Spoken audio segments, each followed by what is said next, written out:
This free agent cheat sheet, some players that Browns fans should keep an eye on. Couple of them here, and I can let you talk us through these. This is again from Jack Duffin's Orange and Brown Report. Always good stuff. Also follow him on Twitter. You'll see his Twitter handle. So take us through this and what you think here as far as people to listen out for in free agency.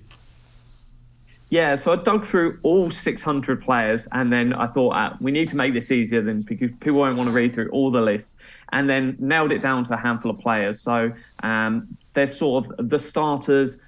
Brendel was the only one. I don't expect them to be that active chasing starters on offense because they've already got loads and there's lots of money invested. A name I really like is Cameron Fleming in the tackle for a sort of swing tackle. It's only going to cost $2.5 million on the market, and I think he'd be a really, really solid piece.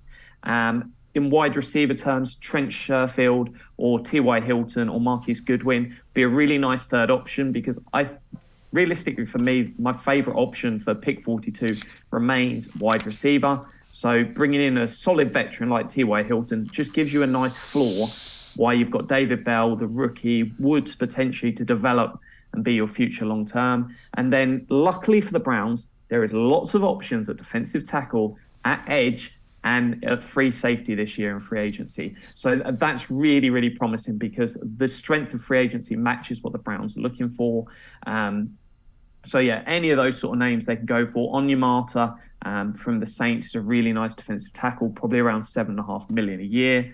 Thornhill's an option people are looking to in safety. I really like Rodney McLeod from the Lions, but he was with Schwartz at the Eagles in the past, so cost about $2 million a year, slightly older but brings a lot of veteran experience. And Delpit and a younger player, maybe Dominic KZ, who was at the Steelers, the player that Browns tried to get last year, could be that third safety option. Bring in some cheap options, some veteran leadership, and let's really get everything we can out of players like Delpit, and everyone else in that secondary would be able to benefit from having him there.